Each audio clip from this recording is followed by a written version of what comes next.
Airbnb markets are risky. If regulation changes, we're in trouble. So each one I have a 6-month holding cost for. So each account has at least $30,000 buffer.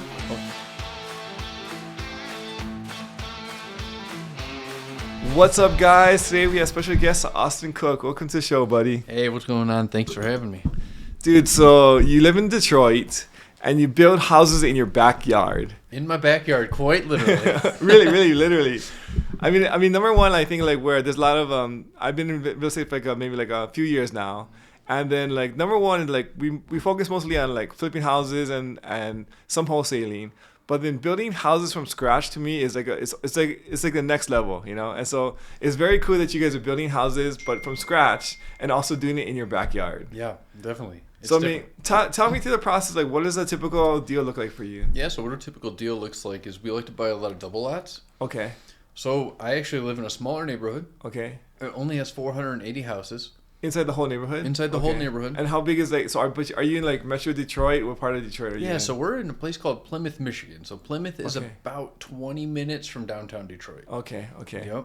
So we're right on the outskirts of the county, and we're halfway between Ann Arbor and Detroit. So Ann Arbor, Michigan, which is where University of Michigan is 20 minutes east, and Detroit is 20 minutes west. So we're strategically right in between the two. Nice. Do you kind of feel like that's a sweet spot to be in, where there's like not a whole bunch of like big city, and there's also like there's towns around you where the prices are not super crazy yet, but they could be in the future? Oh, well, actually in our town they're pretty crazy. Okay. So so we have one of the nicer municipalities in Metro Detroit. So there's 10 million people, give or take, in the Metro Detroit area. Okay. Or maybe that's all of Michigan. Don't quote me on the numbers. Sure. But out of all those millions of people there, Plymouth's probably top 3 places. Okay. As far as like price points, what's like an average price point for a house over there? So an average price point is over $1 million. Wow. In the Midwest market. Okay.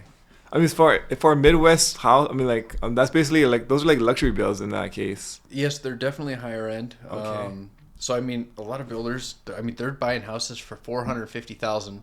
They're tearing them down, and they're just for the lot, $450,000. Wow. Yeah. So it's pretty crazy. So what does like a typical deal look like for you? Yeah, so I don't like going after those single lots like that. Okay. I like going after something strategic called a double lot. So basically, what is a double lot? It's a great question. Yeah. So basically, what it is it's 2 lots on one. Okay. One house that was built, 70, 80, 90 years ago. Okay. That sits in the middle of 2 lots. Interesting. And so each lot has kind of like its own tax code or a TMK. So then like you can sell them each lot separately if you were to sell it to like another buyer. Well, I have to go and get those created. They're not yet. So I have to go, once I tear that house down, I can go to the city and I can get it split and get 2 different tax numbers and 2 different addresses after it's split. But when you're buying them, it's coming as one. There's just enough land for you to split into 2. Yep. I just make sure I have enough road frontage feet. Okay. So basically, I need 50 feet of road frontage. Okay. And I look for houses 50 feet each or 50 feet total? Each. Okay. So one house has to have at least 50 feet of road frontage. The other house has to have at least 50 feet of road frontage. Yeah. So I just look for a house that has 100 or more. Okay. And then I can split it up. Okay. Is it a pretty difficult process to do the splitting? No, not really. I mean, the first time it was. Okay. But after you do it once, I feel like a lot of these things, there's so many things that are very, that make a very good income, but just because it's scary the first time you do it and you're not aware of it. But once you do it once, you can repeat it over and over again. Definitely. That's for sure. So you're looking for these double lots, right? And then like how much are you buying these guys for? Yeah, so I'm buying pretty good. So I'm buying off market. Okay. So for example, like I bought them as low as $170,000. Okay. For a double lot. So I'm getting my lots, at $85,000 a pop. Okay. Where I just told you, before, in the city proper for single lots, premium lots, they're paying $450 a lot. Wow, for each lot. Yeah, for a single lot. But then you're buying them for basically like $80,000 or under $100 for each lot at that point. Yeah. So right now I try to buy those houses at $200. Okay. Recently in the past year though, I have gone up to $250. Okay. So about for the double lot. Yes. Okay. And so like you buy the lots for 200-ish, let's say. Yep. And then do you immediately split them? What's like the next step in the process? Yeah, pretty much. I go right to splitting it. Okay. I mean, within a month, I got the house tore down. So. Okay. So you tear down the house, and then what is like the cost and like the timeline to split it into 2 lots? Yeah, that's a great question. So let's take the last one I just did for an example. Okay. I bought that for, like I said, for $250. Okay. And when I tore that down, basically I split it up into 2 lots. Okay. The demo process with the surveying and everything, it's about $10,000. That's it for everything? Super quick, yeah. The survey is like $2,000. Okay. Demo was $8,000. Wow, that sounds pretty good. Okay, well, hauling the trash, everything? Yeah, the demolition guy lives in my neighborhood. Okay, so you don't have to go far. So yeah. So, and then literally the garbage hill is a couple miles away. Okay. So, okay. Easy. So you tear down the house, and then like, what does like the permitting process to split it up look like? You know, the trick with demos is where most people get caught up and they don't anticipate getting caught up is with utility disconnects. So a lot of these utility companies are really behind. So for example, gas. The gas can take up to 3 months to disconnect. If there's winter storms, if there's all sorts of other stuff going on where all their guys are already working on the electric lines and the gas lines, well, now they don't have enough manpower to come and do these optional things like turning it off to a house so that they can demo it. Because you have to cut off all the utilities before you can demo. Correct. I see. And that can take, it depending on how far behind the utility companies are, it can take months. So is there a hack to kind of beat this? Not really. Okay. Just good timing. Okay. So, yeah. So then you disconnect all the utilities, you demo the house, then what does it take to actually split the lots into 2 separate like tax records? Yeah, so all that is it's usually going to the zoning board of appeals. You say, hey, look, I know this is a single lot.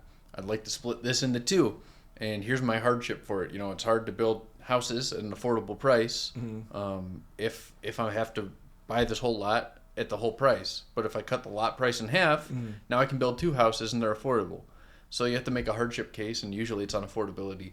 So like the county has to approve it, but there needs to be a reason why, and that's what you call like the hardship case. Yep, exactly. Oh, interesting. Yep. Is there any case like where they wouldn't approve it, you think? Definitely. So cost usually isn't something that they allow for a thing. However, it's been done so many times already in this area that you can use that as also part of the hardship. You could say, okay, so you approved this 6 other times for X, Y, and Z of lots. Why wouldn't you approve it for ours? Interesting. Yeah. So it's kind of like, it's really helpful to have a little bit of insider knowledge of what's happened before so that you kind of know how to like run the system. Oh, 100%. Like you said, I do it in my backyard. So, yeah, we know all the politicians, everyone on the zoning board. I mean, a lot of it too is I feel like real estate is so relational. It is. When I first started, I thought it was just like transactional, which it can be at certain times, but it really helps to have relationships. 100%. And, the right relationship in your business or in your area can literally like make or break your entire projects or your business. Oh, 100%. Without a doubt. But man, at the same time, like the wrong relationship or the wrong enemy you can make could also like destroy like a lot of work that you actually done too, right? Oh yeah, so. Especially if you're trying to get something on the zoning board, you want them to like you. Have you ever had any kind of issues with any people like kind of giving you slack? Yeah, a lot of times, when I was first getting started, there were a lot of protesters. They were like, well, why would you put 2 houses here? We don't want 2 houses here. It's going to block sight on the road. It's going to cause runoff issues. So we had a lot of protesting at first, but the last couple, we haven't had any protesters. Why do you think that went away? I think they realized that I'm pretty well prepared, and what I'm saying makes sense, and they've just kind of accepted it. So these protesters, are they like neighbors or like people in the neighborhood? Was it so? They're neighbors. Sometimes you get the random environmental guy there that's like, this isn't good for the runoff, and I'm like, man, I don't know what to tell you. So here's my proposal, and I usually come. One thing, if you're ever going to a zoning board, you want to have a really good proposal. Okay. So I print out extra copies, 1 for each member of the zoning board. Is this a physical in-person meeting you guys are having? It's a physical in-person meeting, and they call it to order. They have meeting minutes. They have the whole thing with the gavel where they hit it. Okay. They approve the last meeting's minutes, and then they open the order of operations. And so you want to come really prepared if you're ever going to do this. When they have these zoning board meetings, is it how often are they held? Once a month. And then so you go to the zoning board meetings, and there's a bunch of other guys who are going at the same time, and then you guys are all presenting your cases at once? It depends on the order that they're submitted. Okay. So like if you submit it right away, you're going to be the first one. Okay. If you're the last one to submit, then you're going to be the last one. But then all in that same day. So like everybody is all in the same hour. Yeah. Yep. So like you go first, and the next guy goes, goes, Yep, and then exactly. So you kind of get to see what other guys are doing, what their reasons are. Is there any other kind of like crazy reasons that they're on their hardships? Well, so there can be. So like for example, the hardship that I like to pull, they're like, well, why? If for example, if I want even a smaller lot than what's 50 is allowed or something, then I'm like, well, then I can't do an attached garage. I have to do a detached garage. And all the new home buyers in this area want an attached garage. That's a legitimate hardship as well. So it just depends. You have to go off the trends and kind of present your hardship based off of what is pertinent to that immediate surrounding area.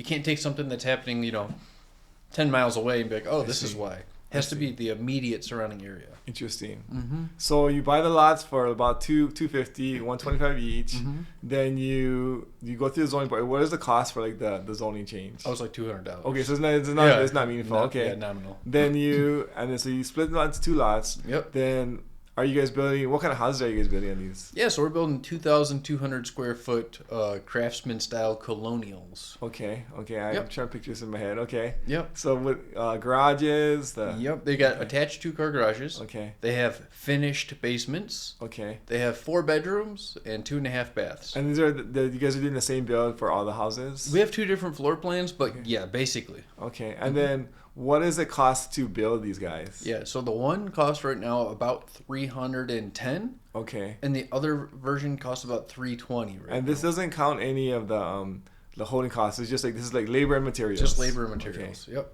And how long to build and what do they sell for? Yeah, great question.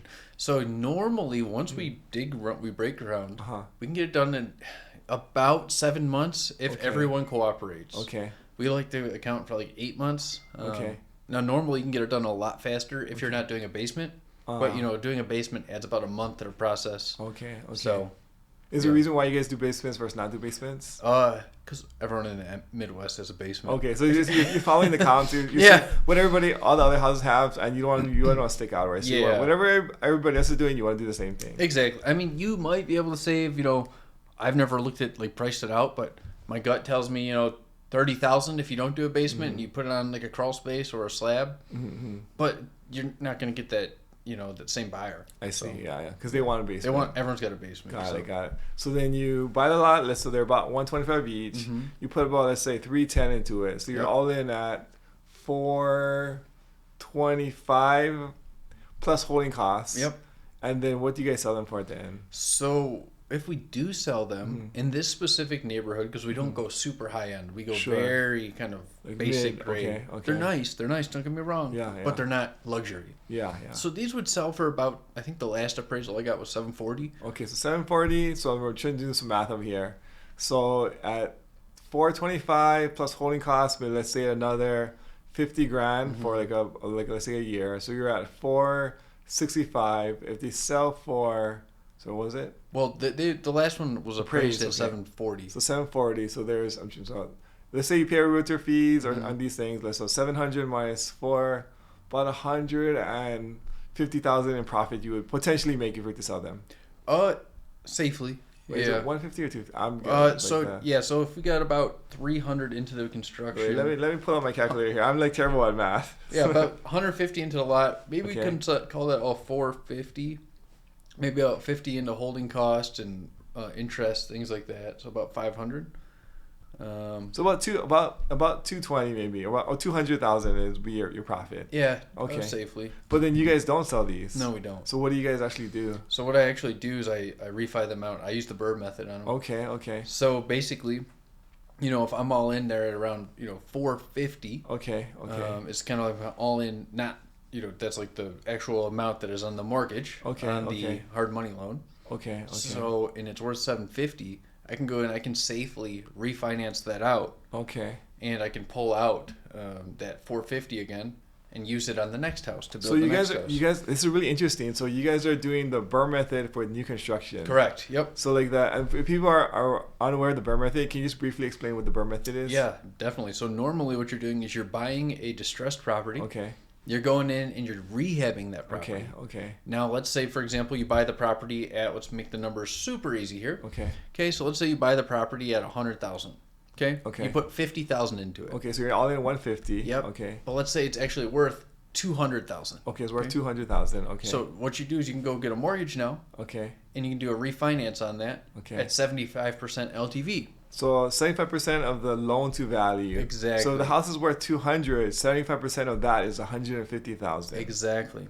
The bank will give you $150,000 in cash. Mm-hmm. You now pay this out over the next 30 years. Yep. But then you have all the money that you use to build the house and the land. Yep. Or the renovation and the purchase in that case. Yeah. So, I mean, like the way this works, or if you look at it from like just a number standpoint, is you basically can build an infinite number of houses because you're recycling the same money over and over again for every build. Exactly. Dude, I love it. It's such a killer. And so now that you guys have the house built, what is your mortgage and what does it rent for? Yeah, so this is where it gets a little crazy. So this is where we have to have good risk management in place because our holding costs on these houses. We're getting an 8% mortgage because now you got to remember these are not conventional mortgages. These are DSCR mortgages that are going on Airbnb numbers. So basically, what we're getting them is we're at 8% interest on a lot of these. 7.5 to 8 recently. So our holding cost with our taxes too, which are $14,000 per property per year. Wow. Okay, that's kind of expensive, honestly. It is expensive. So like I said, we live in a really nice town for the Metro Detroit area. So when we factor all this in, plus our utilities, we're at about $5,500 a month. So $5,500 a month for each house after you build. Holding costs. Yep. And then what do they rent for? So here's kind of where it goes up and down. In the winter, typically they rent for a minimum of $6,000. Oh, wow. Okay. In the summer, they do as good as $12,000. So these Airbnbs that you guys are doing? So they're Airbnbs. But like I said, I have 5 of them right now. They're all the same floor plan, all the same bed configuration, and all the same amenities. So what I can do is when I have an insurance claim that comes in, and someone needs to stay there for the next 6 months, and the insurance companies pay $9,300 a month. Wow. So basically what I do is I can shuffle the other Airbnb and VRBO guests to the other houses and just transfer them because they're all the same. Wow. It's all the same. So I mean, like it's you have some on Airbnb and some on midterm rentals, basically. It's constantly some midterm and some Airbnb. But what does it rent for nightly on an Airbnb? So it depends. So my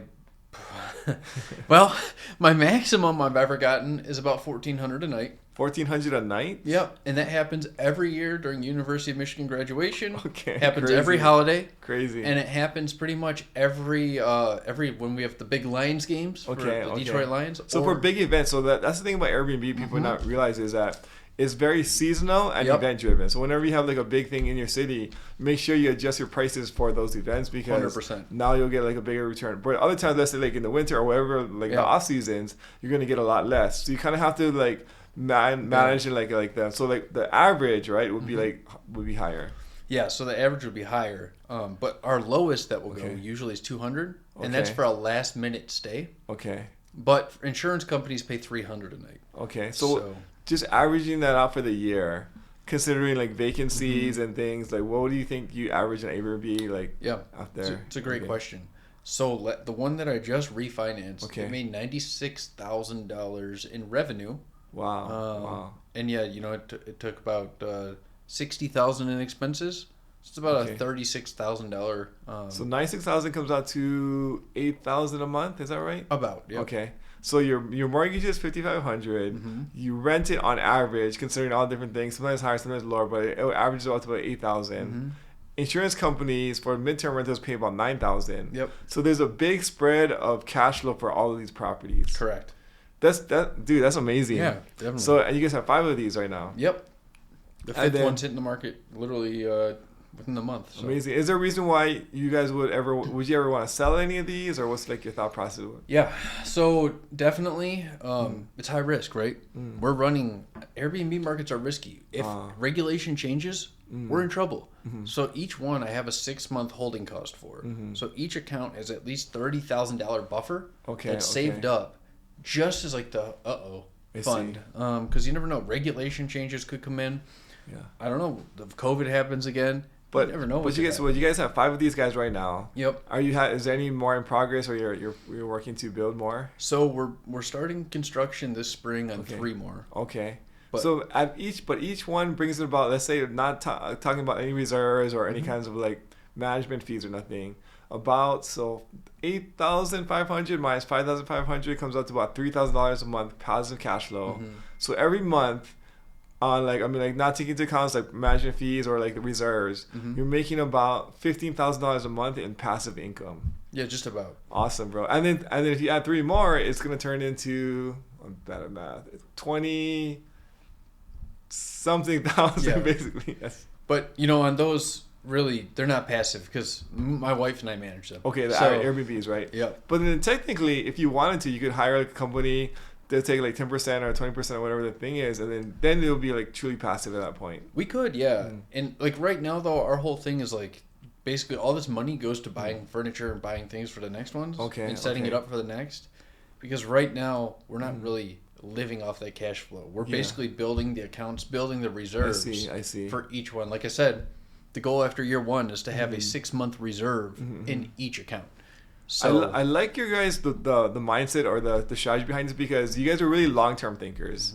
You know, I think a lot of people who get into the real estate game, they're like, hey, I want to get cash flow just so I can quit my job and just live my life. Yeah. But then you guys are, hey, look, I want to reinvest the cash flow, build longer-term equity, and it's compounding right now. So over the next 5 to 10 years, your cash flow, your equity, your net worth is constantly rising.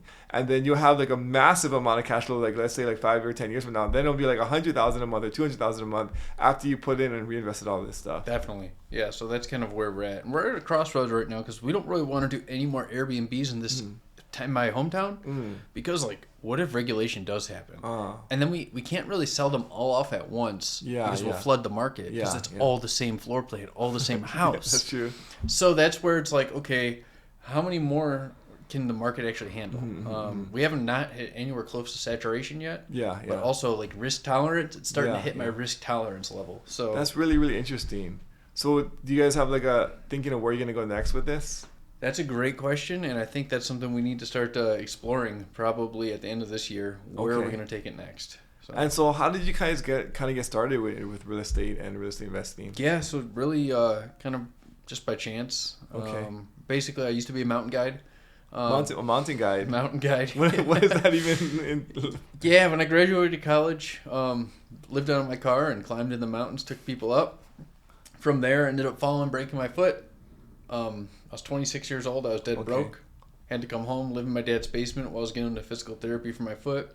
Got a job in the meanwhile selling solar panels. Ended up being pretty good at selling solar panels. Realized that basically everyone that wanted solar panels, I could quote them on insurance as well.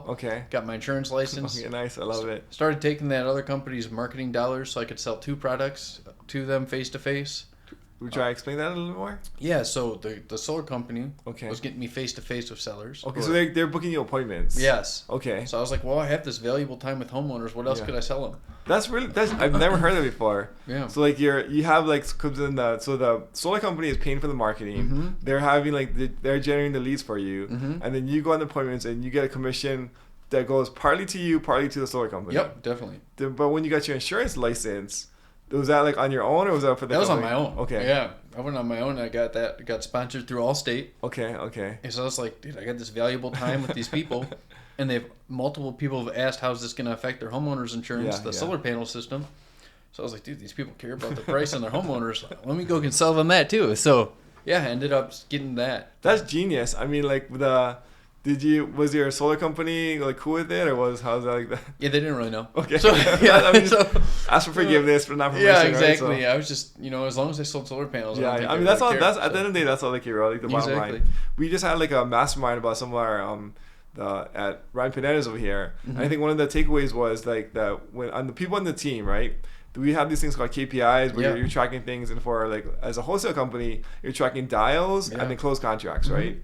And then so one thing you track is like, did they do enough dollars for the day? Yeah. But if they're closing contracts, you don't care. Like let's say your goal is like $100 a day, but then you're closing contracts. I don't care if you did like $10, as long as you're closing contracts, that's like the most important thing. Definitely. So then when you guys are if you're going on appointments as like a team member, and as long as you're selling the solar panels at your metric, you do whatever you want on the side. Like like the company doesn't care, right? So definitely. Yeah. So we've done that, and then from there I realized I could only do with maximum of 3 solar panel sales a day. That's all. Insurance was easy. All you had to do was beat the price and have a reputation like Allstate behind you. People are like, oh, Allstate, I know them, I trust them, and their price is lower. Let's switch. So I ended up going full time into selling insurance. Because it was so scalable. Compared to. Well, how is that scalable? Because you have more appointments. Yeah, because all you just need someone dialing on a phone or sending out text messages. So you can just do it over the phone, is what you're saying? Yeah. Okay, because in the solar you have to meet in person. Exactly. It's a long sales process because it's a big purchase for them, right?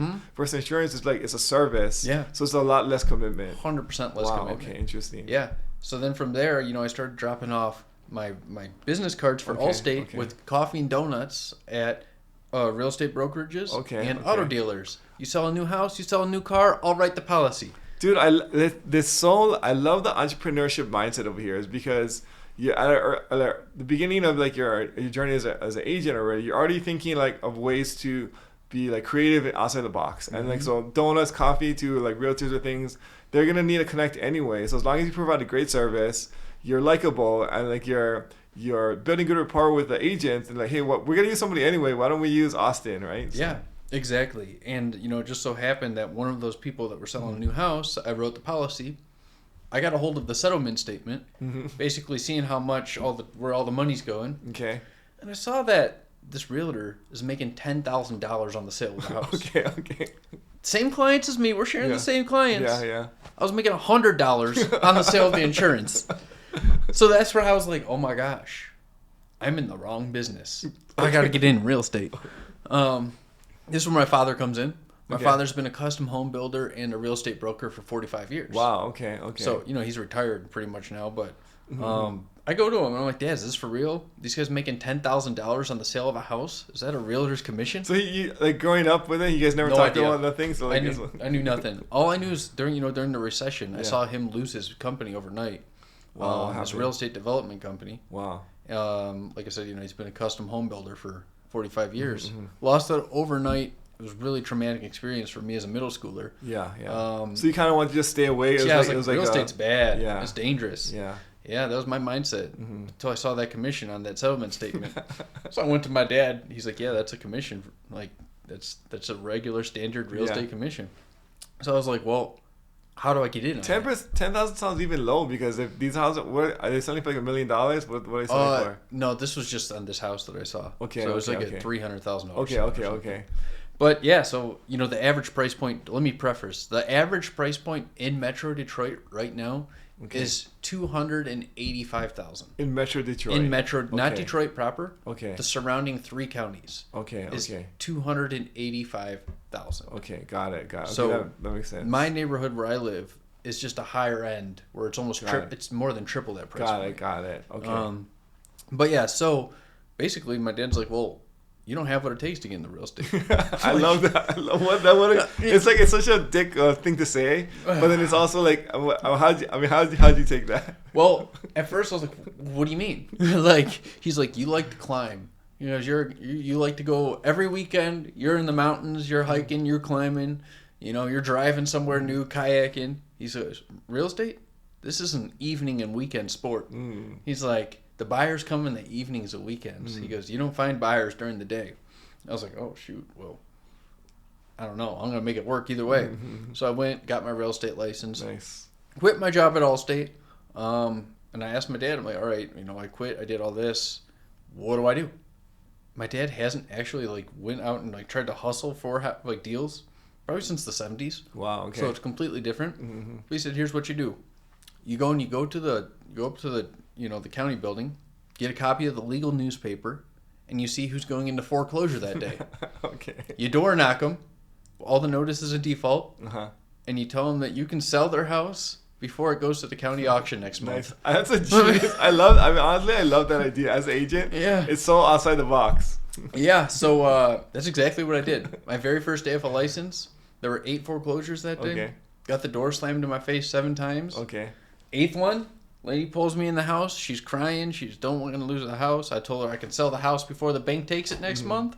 I get a listing agreement signed on my first day. Congratulations. Crazy. Yeah. So basically from there, I took it to my dad, showed him, hey, you said I wasn't going to be able to make it in this street. You said it would take 6 months to make any money in real estate. Here you go. And he looks at the listing agreement. Everything was filled out wrong.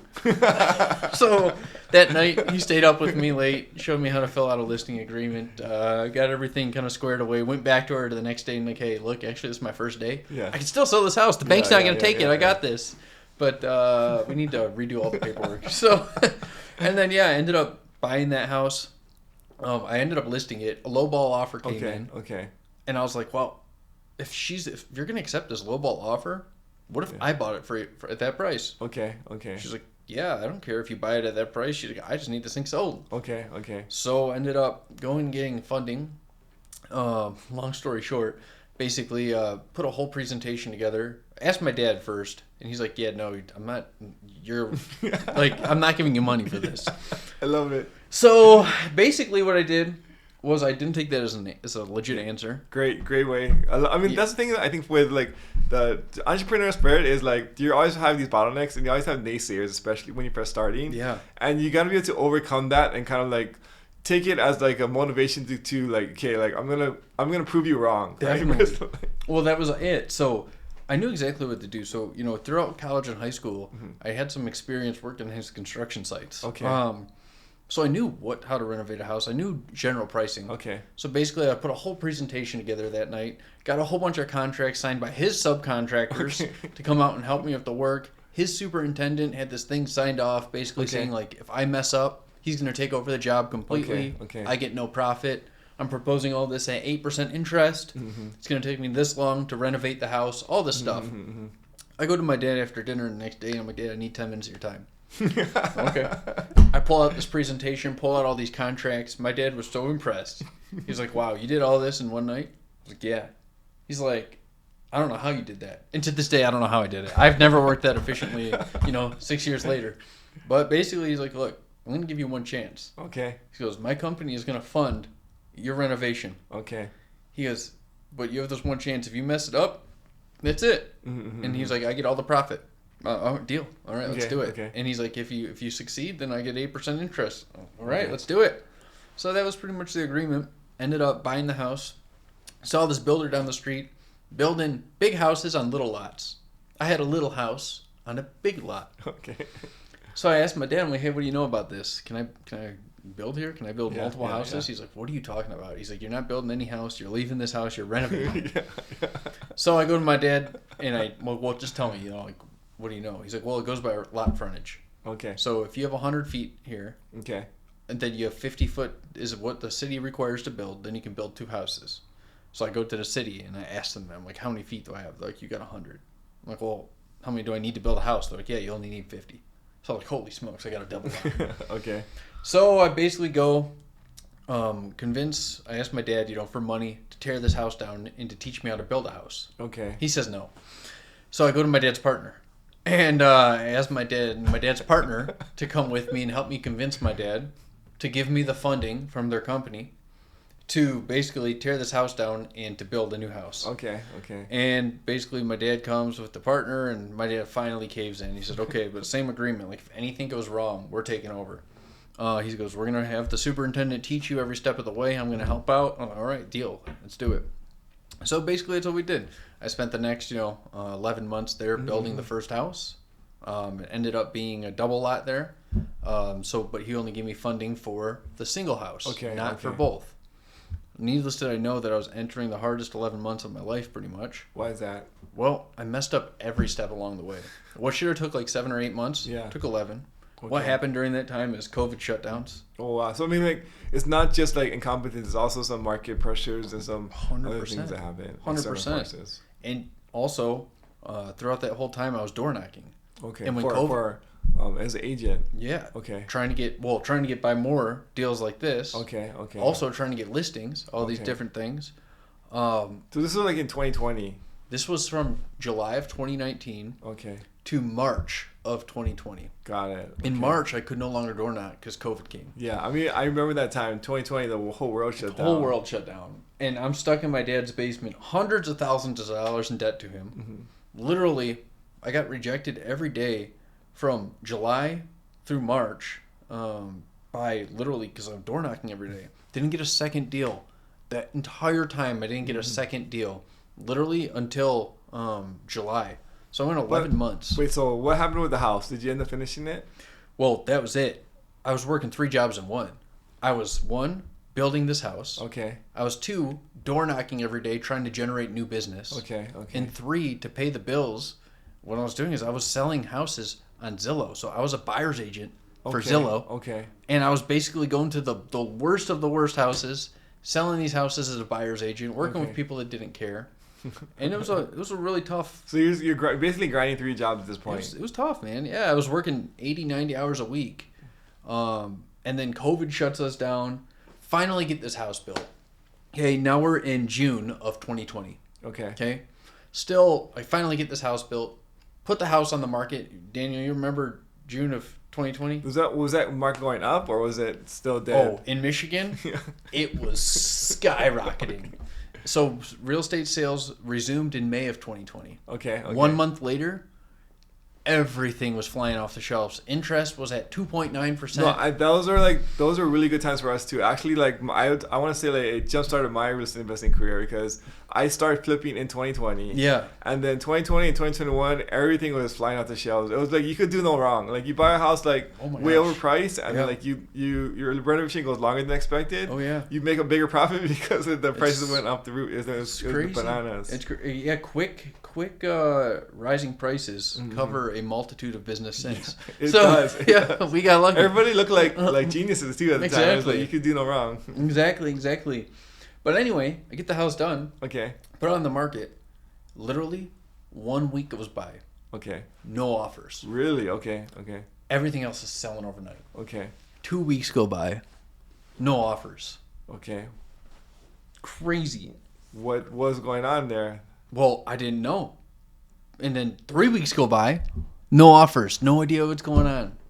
Now I'm thinking statistically 3 weeks go by. I'm getting a low ball offer. I'm like, everything else is selling overnight. So my dad's breathing down my neck. I owe him hundreds of thousands of dollars at this point. Yeah. I'm like, oh my gosh, this was the opportunity he gave me. And if you ever get a loan from your dad and he doesn't trust you yet, it is not an easy. He's not an easy debt collector. Dinners are awkward. Yeah, especially when you're 26 years old and you're living in his basement. Okay. You're dead broke. Was in a toxic relationship with a woman at the time. Literally, not your current wife. No, okay. No, she's wonderful. I met her about a year and a half ago.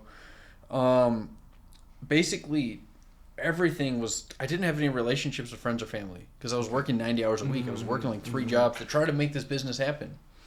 I was getting rejected every day. I didn't get a second deal in those 11 months. In those 11 months, I did not get a second deal. So if like you're out there and you're hustling and it's just not happening, don't give up. It's discouraging, right? Yeah, but don't give up. Yeah. It might take you 11 months to get that next deal, but it'll happen. Yeah. Because what's happening in the background is your skill sets are compounding, and you don't even realize that they're compounding. It took me 9 months to get my first deal in Hawaii. Oh wow. And I did some out of state stuff, but you just buy from wholesalers, right? Yeah. But in Hawaii there wasn't really wholesalers, so you had to find your own deal. Yeah. And then I was like 9 months is not. I'm not 9 months of twiddling my thumb. 9 months of like working like 40 hours a week trying to market and spending time and money during these 9 months before I got the first one. Of course, there was some close calls where I had contracts. Yeah. That but I was such a noob, I didn't know how to close this. So they felt. I mean, basically, it didn't happen until for 9 months. But it's similar to the story to you where it was so discouraging because you working your butt off and there's zero or negative return, right? Exactly. It's so discouraging, and that's where everything changed. Yeah. Literally, it was a Saturday night. Okay. I fell to the floor in my dad's basement, and I started crying. And at this time, I was a pretty stout atheist, and I was on the floor crying, and I just started praying. And at this point in time, my emotions were repressed. I never cried, and I also didn't pray. So I didn't believe in a God. And basically, through those tears and through those prayers, something changed, and I genuinely opened my heart to God, and I'm now Christian, so I would say I opened my heart to the Holy Spirit that night for the first time ever. Did you ever go to church for that? I mean, how did you even know was you were praying to a random God, or was it to some? Have you heard about Jesus? What was that? That's a great question. So I grew up Catholic. Okay. But so you had a foundation belief of kind of of who Jesus was, etc. at that point. And I fell away during high school. I went to a private Catholic high school. Okay. I got kicked out of that high school, and I felt like, why would God kick me out of high school? How could a loving God exist? So that's where I became atheist. From about 16 years old to about 26. Okay. So about 10 years, I was pretty stout into atheism. And I asked God, while I was in a fetal position crying and praying that Saturday night, I asked him, is real estate for me? Why is all this happening to me? Why am I going through all this? What am I supposed to do with my life? If I'm not supposed to do real estate, give me a sign if real estate's for me. And basically, that Sunday, I woke up on the floor, and I was like, "Damn, that was weird. I don't know what just happened last night." I'm wake up on the floor. I just remember crying and praying, and went throughout my Sunday like normal. That Monday rolls around, and I get a phone call, real estate agent. Basically, they're like, "Hey, Austin, is that house still for sale? I want to buy that house." I was like, wow. "Oh, shoot!" So I checked my email, full price offer.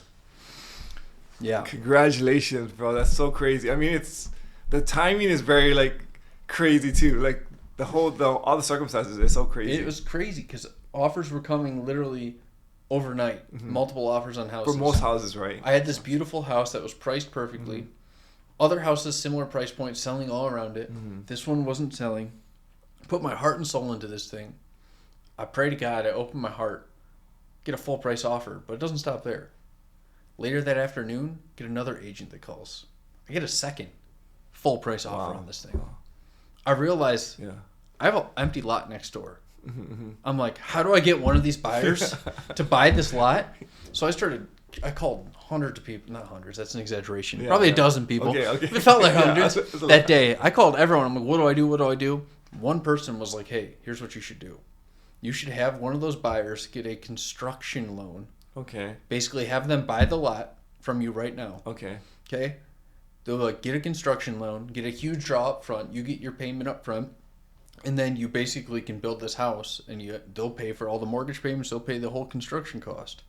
I was like, that's a thing. So basically I got convinced one of the two buyers to get a buyer's end construction loan on that vacant lot. Other buyer bought the house up front. I got a huge draw up front on that. What did you sell the house for?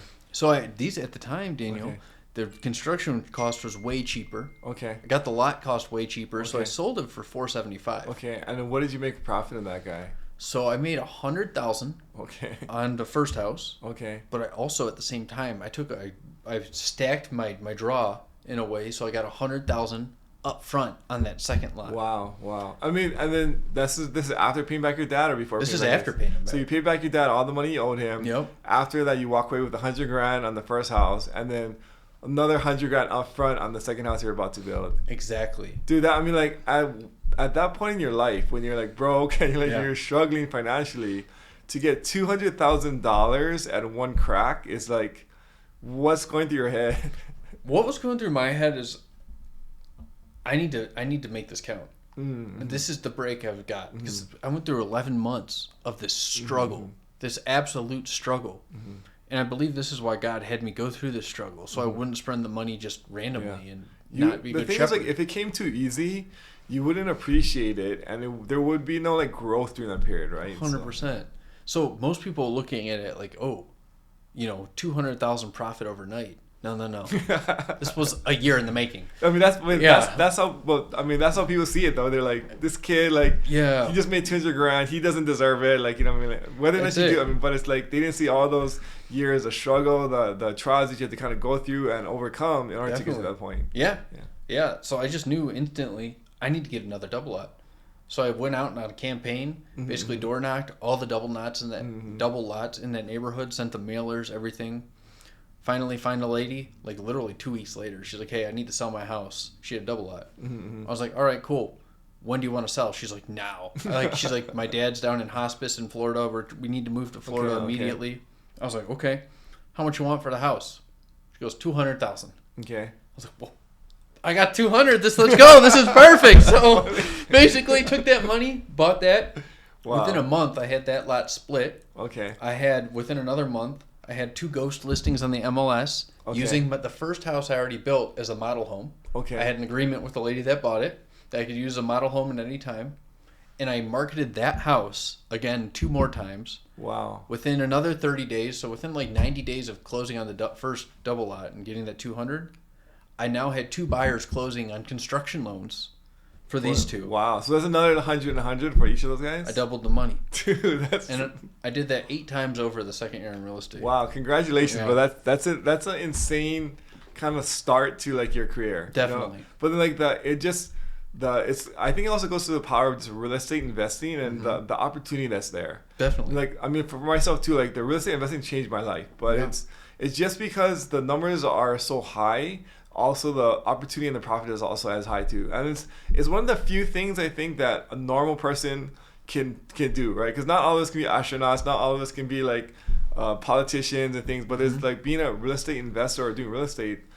A normal, average person, average intelligence, no schooling, average schooling, whatever it is, we all can do something like that. Definitely. Yeah, and you're absolutely right. So, and basically from there, everything started working out. Then they started to snowball. Now you guys are on the path, it sounds like, to like some pretty cool, bigger and bigger, and like doing more and more. You have experience on your belt. You have like momentum. Yeah. Is there any other big real estate purchases or deals you guys have done since besides that? Yeah. So I own 3 hotels. 3 hotels. Okay, that's okay. Those are pretty cool. My biggest purchase, one of them was $2.5 million. Where are these? Are these in Detroit? It's on Lake Michigan. Okay. How did you buy 3 hotels? Yes, that would be a whole different podcast there. We'll do like, let's do give me the Cliff Notes. The Cliff Notes version is basically I started a syndication. You started your own syndication? Yep, started a syndication. Ended up raising $1.4 million. Okay. Got a mortgage for the other 1.6. And I bought a hotel for 2.5. Put about $500,000 into renovations. Pretty much the gut renovation on all the rooms. Put management in place. I partnered up with basically a guy who lives in California. Okay. That does remote management. And he manages them. Partnered with another partner named Nick on that to basically, be like kind of the asset manager of it. So we got the property manager in place, asset manager in place. So all 3 of these, is it 3 hotels for $2.5 million? Or this is one? This is one. Okay. So it's worth a lot more now. That was what we purchased it at before renovation. Then we put about $550,000 into renovations. Okay. So and it's then good. are you guys gonna sell that, or what's like the exit over there? Yeah. So not yet. We're just holding it. It's got a long-term appreciation in this area. But then typically in a syndication, like their agreement is they're gonna have an exit at some point in time. So what's the? Yeah. So we said within 7 years. We have a 7-year loan on it. Okay. And we'll refinance them out. So we should be able to basically do like a Bur type. Yeah, it sounds like it's gonna be a Bur for this guy. Yep. So we'll see. We'll see what happens. It's so. I mean, I love it. You're scaling up to something like bigger and better. Like it's like you had a small win. When I say small, only $200,000, right? But you made $200,000, then you kind of like rolled that into another $200,000. Yeah. Now you're building this portfolio of like Burs and like rentals in your neighborhood with like Airbnb and things. Those are cash flowing. Yep. You're building your equity, your net worth. Yeah. Flipping, doing all these things, but then the natural tendency is to go bigger and better. Mm-hmm. So you're like hotels. I mean, for the same thing happened to us. Like I started off in Indianapolis doing out of state Burs, the $100,000 houses, right? And then we moved to Hawaii, doing some like flipping over there, and then now we're going to the commercial property space just because there's bigger numbers. Yeah. But it sounds like you guys are on that same trajectory where your next big thing. I mean, like, it sounds like it's hotels. Well, maybe. I don't actually like hotels that much. They're the risk. I don't like. So, as you mentioned, I got really into faith. Yeah. And a big part of Christianity is Proverbs 22:7. Basically, the rich rule over the poor, and the borrower is a slave to the lender. Sure. Is a big verse that I live by. So, and then also I live by Ecclesiastes 11:2. Invest in 7 portions, not 8. Or invest in 7 portions, actually 8, for you do not know what disaster may come upon this land. So I live by that kind of motto of diversification. Sorry, just to break it down a little bit. So the first one is, the basic premise is try to like take on the least amount of debt as possible. Correct. Right. Yep. The second premise, or the moral of the story, is diversify your investments. Exactly. Okay. So having already 3 hotels, I'd rather diversify more into other things, based off these biblical principles, which might be different what a lot of gurus say, niche down on this one thing, really go all in on one thing. But I don't like that principle because it goes against what God taught. Well, I mean, there's also a lot of different ways to diversify your risk, right? There's like, you can, let's say, do hotels as a niche, but then do different markets. Yeah. You can, let's say, spread out the risk with investors, so you're going to bring partners, right? So whenever you bring like a partner in, they're sharing in the reward, but they're also sharing in the risk, 100%. right? So like there's a lot, it's not necessarily like, you could still niche down to hotels, but still have like, there are other ways to like kind of diversify your risk. Definitely. So that's kind of where we're at. And that's why right now we're trying to scale our fix and flip business and wholesale. So. Dude, I mean, like it sounds like you guys are on a path to some pretty cool things. I mean, like we're gonna have to have a follow up later on just like the hotels and these new development things you're doing. Yeah, definitely. But I guess just last question for you is, let's say somebody who is like, they hear your story and they're inspired to kind of start and get started in your shoes. What one piece of advice would you give that person? So one piece of advice is, don't stop just because you're facing failure. Mm-hmm. Literally, you're gonna fail so many times. It's not really about failing. It's about failing and getting back up. So like, if you fail, don't let it stop you. Get back up. Mm-hmm. And on God's time, literally, you're going to succeed. It's just, you can't succeed if you do fail. So, and you don't get up. So you just need to fail and get right back up. Mm-hmm. And that would be the best advice, because like, you're going to fail. You're going to make mistakes. You're going to do things wrong. Yeah. But you have to get back up. Do you feel like there's been a lot of failures in your journey to this point? Oh, every day. Yeah. So I feel the same way. I think a lot of people, we don't like to admit that we have failures, mm-hmm. because it hurts like our self-image, and also we look stupid to other people. Yeah. But if you really think about it, I mean, like, there's so many failures along the way, and then you just almost have to embrace it. Yeah. And then but then the big thing is the key. What you mentioned is, kid, but don't let that stop you. Yeah. After you fall down, pick yourself back up and then keep on growing. Definitely, that's it. I love that. Yeah, just consistently keep taking massive strategic action. Don't let those failures stop you. I love it. Mm-hmm. Well, if people want to reach out to you or find more about you, what's the best place to do so? You can find me on Instagram. So my handle is a little bit different because my name is spelled a little different. Okay. So although my name's Auston Cook, it's spelled AUSTON. Okay. COOK. Okay. So you can just find me at Auston Cook, but Austin with an O. Got it. Yep. Well, thanks, bro. Appreciate your time on the show today. Yeah, of course.